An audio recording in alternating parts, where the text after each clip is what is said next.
EPS 95 pension वालों को मिलेगा 10,000 रुपये या 18,000 रुपये। ईपीएफओ ने किया चौंकाने वाला खुलासा। भारत में कर्मचारी पेंशन योजना ईपीएस 99 एक महत्वपूर्ण सामाजिक सुरक्षा योजना है जो संगठित क्षेत्र के कर्मचारियों को सेवानिवृत्ति के बाद वित्तीय स्थिरता प्रदान करती है। हाल ही में इस योजना में पेंशन वृद्धि की चर्चा हो रही है, जिससे लाखों लोगों को लाभ मिलने की उम्मीद है। इस लेख में हम ईपीएस 99 पेंशन योजना के बारे में विस्तार से जानकारी देंगे, जिसमें इसके लाभ, पात्रता और हाल की ताज़ा खबरें शामिल हैं। ईपीएस 95 पेंशन योजना का परिचय। ईपीएस 90 पेंशन योजना को भारत सरकार ने 1995 में स्थापित किया था। ये योजना उन कर्मचारियों के लिए बनाई गई है जो संगठित क्षेत्र में काम करते हैं। इस योजना का मुख्य उद्देश्य कर्मचारियों को सेवानिवृत्ति के बाद एक स्थिर आय प्रदान करना है। ईपीएस 95 पेंशन योजना का महत्व। आर्थिक सुरक्षा। यह योजना सेवानिवृत्त कर्मचारियों को एक सुनिश्चित आय प्रदान करती है, जिससे वे अपने जीवन यापन की आवश्यकताओं को पूरा कर सकें। परिवार का सहारा।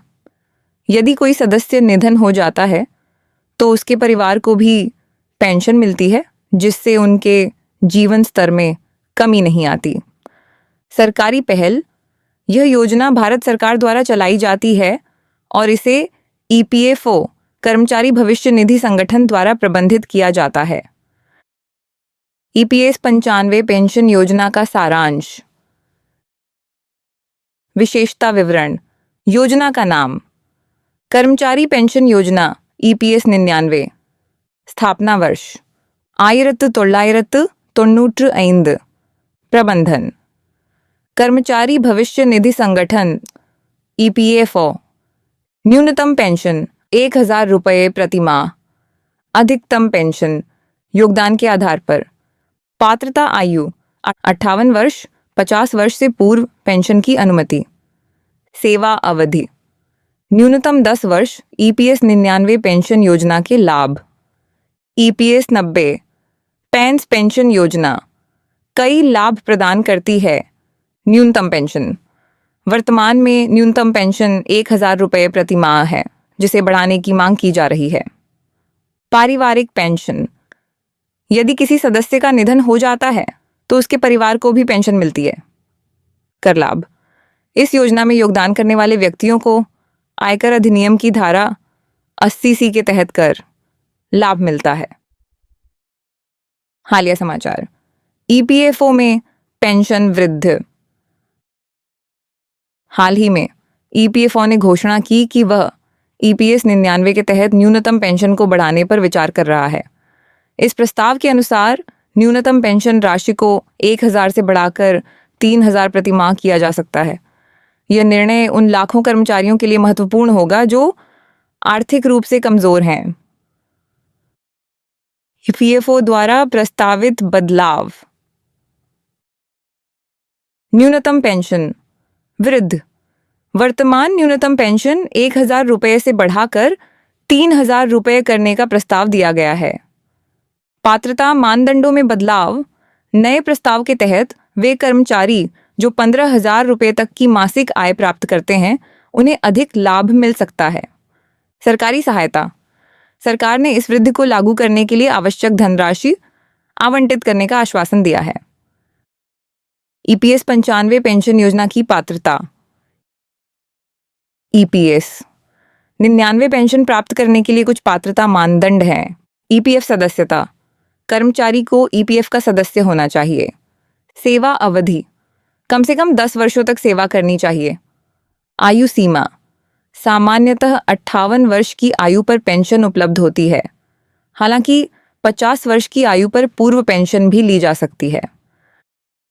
पात्रता मानदंड सारांश। मानदंड विवरण। ईपीएफ सदस्यता।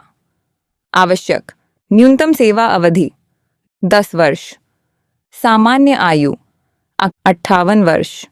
पूर्व पेंशन आयु 50 वर्ष। ईपीएस 99 पेंशन की गणना कैसे करें? ईपीएस 99 के तहत पेंशन राशि निम्नलिखित सूत्र से गणना की जाती है। मासिक पेंशन योग्य वेतन पेंशन योग्य सेवा सादा मासिक पेंशन सादा पेंशन योग्य वेतन पेंशन योग्य सेवा। उदाहरण,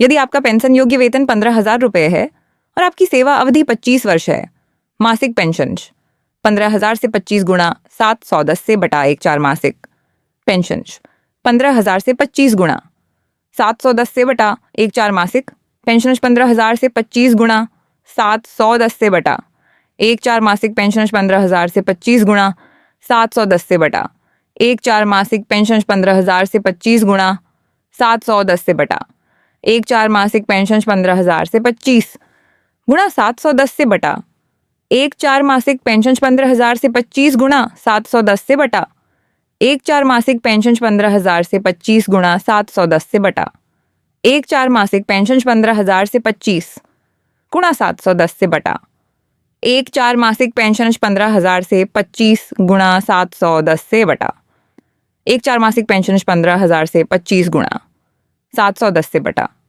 1/4 मासिक पेंशन 15,000 से 25 गुणा 710 से बटा 1/4 मासिक पेंशन 15,000 से 25 गुणा 710 से बटा 1/4 मासिक पेंशन 15,000 से 25 गुणा 710 से बटा 1/4 मासिक पेंशन 15,000 से 25 गुणा 710 से बटा 1/4 मासिक पेंशन 15,000 से 25 गुणा 710 से बटा 1/4 मासिक पेंशन 15,000 से 25 गुणा 710 से बटा 1/4 मासिक पेंशन 15,000 से 25 गुणा 710 से बटा 1/4 मासिक पेंशन 15,000 से 25 गुणा 710 से बटा 1/4 मासिक पेंशन 15,000 से 25 गुणा 710 से बटा 1/4 मासिक पेंशन 15,000 से 25 गुणा 710 से बटा 1/4 मासिक पेंशन 15,000 से 25 गुणा 710 से बटा 1/4 मासिक पेंशन 15,000 से 25 गुणा 710 से बटा 1/4 मासिक पेंशन 15,000 से 25 गुणा 710 से बटा 1/4 मासिक पेंशन 15,000 से 25 गुणा 710 से बटा 1/4 मासिक पेंशन 15,000 से 25 गुणा 710 से बटा 1/4 मासिक पेंशन 15,000 से 25 गुणा 710 से बटा 1/4 मासिक पेंशन 15,000 से 25 गुणा 710 से बटा 1/4 मासिक पेंशन 15,000 से 25 गुणा 710 से बटा 1/4 मासिक पेंशन 15,000 से 25 गुणा 710 से बटा 1/4 मासिक पेंशन 15,000 से 25 गुणा 710 से बटा 1/4 मासिक पेंशन 15,000 से 25 गुणा 710 से बटा 1/4 मासिक पेंशन 15,000 से 25 गुणा 710 से बटा 1/4 मासिक पे। आवेदन प्रक्रिया। ईपीएस 99 के तहत पेंशन लाभ प्राप्त करने के लिए निम्नलिखित प्रक्रिया अपनानी होगी। फॉर्म 10D भरना। इस फॉर्म के माध्यम से आप अपनी पेंशन के लिए आवेदन कर सकते हैं। आवश्यक दस्तावेज संलग्न करें। उम्र प्रमाण पत्र, सेवा प्रमाण पत्र और बैंक खाता विवरण जैसे दस्तावेज संलग्न करें। ईपीएफओ कार्यालय में जमा करें। आवेदन पत्र को संबंधित ईपीएफओ कार्यालय या ऑनलाइन पोर्टल पर जमा करें। आवेदन स्थिति ट्रैक करें। ईपीएफओ पोर्टल का उपयोग करके अपने आवेदन की स्थिति ट्रैक करें। निष्कर्ष। ईपीएस 90 पेंशन योजना भारतीय कर्मचारियों के लिए एक महत्वपूर्ण सुरक्षा कवच है। हाल ही में इस योजना में प्रस्तावित बदलावों से लाखों लोगों को आर्थिक राहत मिलने की उम्मीद है। डिस्क्लेमर। यह जानकारी केवल शैक्षिक उद्देश्यों के लिए दी गई है। ईपीएस 99 योजना में प्रस्तावित परिवर्तन वास्तविक हैं और सरकार द्वारा विचाराधीन है। इस प्रकार ईपीएस 99 योजना न केवल कर्मचारियों को बल्कि उनके परिवारों को भी सुरक्षा प्रदान करती है। इसके माध्यम से सरकारी प्रयासों का उद्देश्य आर्थिक स्थिरता सुनिश्चित करना और कर्मचारियों की भलाई करना है।